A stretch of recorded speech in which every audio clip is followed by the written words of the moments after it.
Hey guys, welcome to ArcTech. So in this video, we'll see about constructors.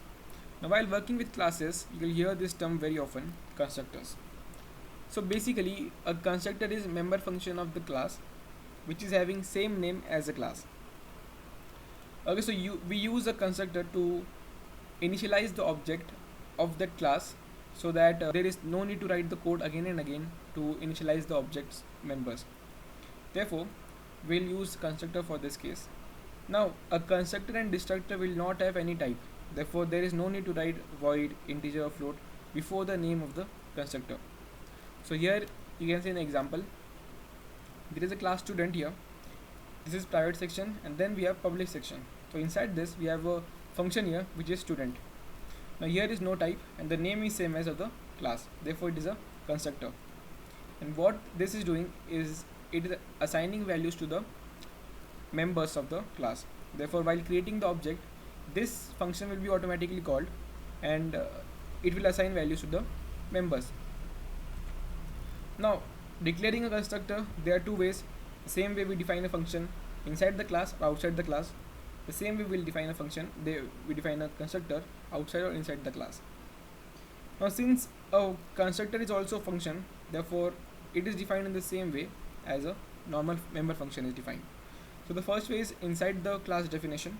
So you can see there is a class X, then we have the private section, then we have the public section. So inside the public section we have integer j and k. And then we have a function here. Now this function is having the same name as the class and also there are two brackets, therefore it is a function and therefore it is a constructor. Now we are assigning values to I, j and k as 0. So when we will create the object, automatically the variables will get value as 0. Now definition outside the class, see here we have an example. The class is X, same class, and here we have a constructor of the class. So here is only declaration and outside this we are defining the constructor here.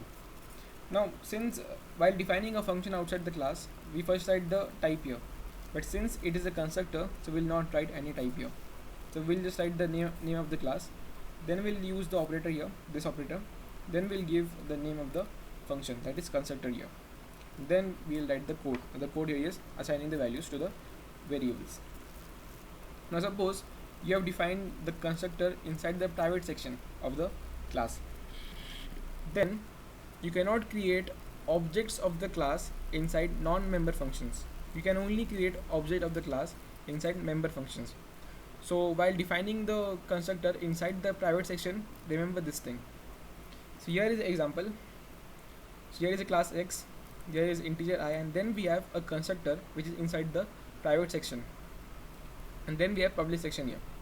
Now here we have three functions. The first one is getVal, second one is printVal, and third one is check. Now here the definition of the functions, here we have check, and check is a member function of this class. Therefore you can create object inside this class, therefore it is valid. This is ABC, and ABC is valid here because see, they have not defined here, but ABC is a friend function here. They have not defined, I don't know why it is not in the program, but ABC is a friend function of this class. Therefore you can define it inside the this function. See here, it is valid because the constructor of X can be accessed by ABC as it is a friend function. And after that we have main function here, and you know main is not a member function of this class. Therefore you cannot define object of this class inside this function. Therefore it is invalid here. So while defining the constructor inside the private section, understand this, that you cannot define the object in non-member function. Okay, now there is type of constructor which takes argument. Therefore we will see constructor taking arguments. So here is a class XYZ, this is private section, then we have public section. Inside public we have a float j, and then we have a function which is XYZ, which is a constructor because it is having same name as the class. Now here the constructor is taking two arguments, which is integer a and float b. So therefore this is a type of constructor taking arguments.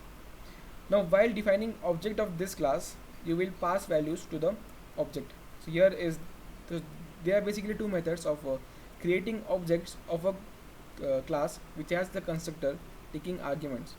The first way is write the class name, then write the object name, and then give the values in the brackets. So this is method 1. Second method is write the class name, then write the object name, then give an equal to sign, then write the class name again, and then give the values in the brackets. So these value will be passed, and this value will be used to initialize the members of the object. So this is constructor taking arguments. Now suppose you have not declared a constructor for a class. Okay, so in this case the compiler will automatically supply a default constructor for the class.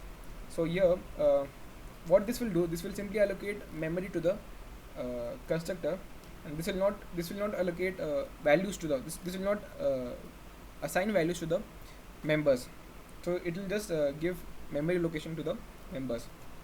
So here is example. You have class A, this is private section, this is public section. Then we have void getVal and void printVal. These are two functions. And then so there is no constructor here, no constructor, and therefore outside this we are creating an object which is ob1. And after declaring this, after using this statement, what will happen? A default constructor will be given by the compiler for creating the ob1 object. Now so this is important because suppose you are not writing any constructor, and suppose in the exam you get a program which is not having a constructor, so don't panic, this is also valid, and the compiler will automatically assign a constructor here. So you can create object in this case. Okay, suppose you have a constructor that does not take any argument, then in this case it is called a default constructor. Now suppose you want to create object of name ob1 of the class X. So in this case you'll write the name of the class, and then you'll write the object name. The objects are created in the same way we create a variable of a data type. So it is simple, just write the name of the class and then write the object name. Okay, now suppose a constructor accepts some parameters, then initial values must be passed.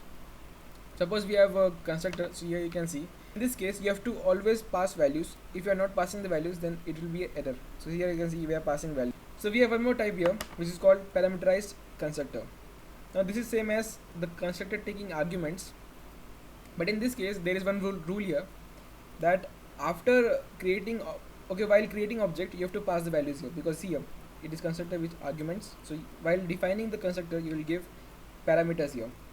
Now while creating the object you have to pass the values, you have to always pass the values, because after creating this constructor the default constructor will be hidden here, so therefore you cannot invoke it again.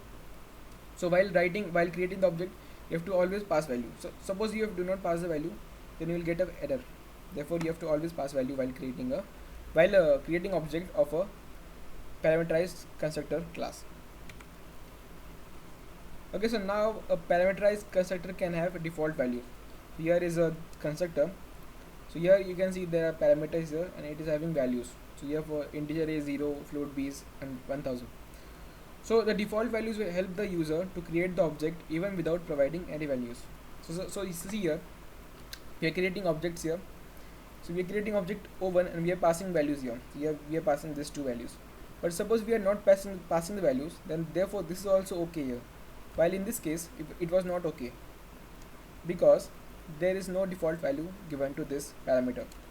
But here we have given default values, therefore this is valid here. So suppose you want to create objects without passing values, then you have to give default values to the constructor arguments. So this is also important. In exam you will not get question based on this, but this is also general knowledge. So thanks for watching, and let me know your doubts and queries in the comment section below.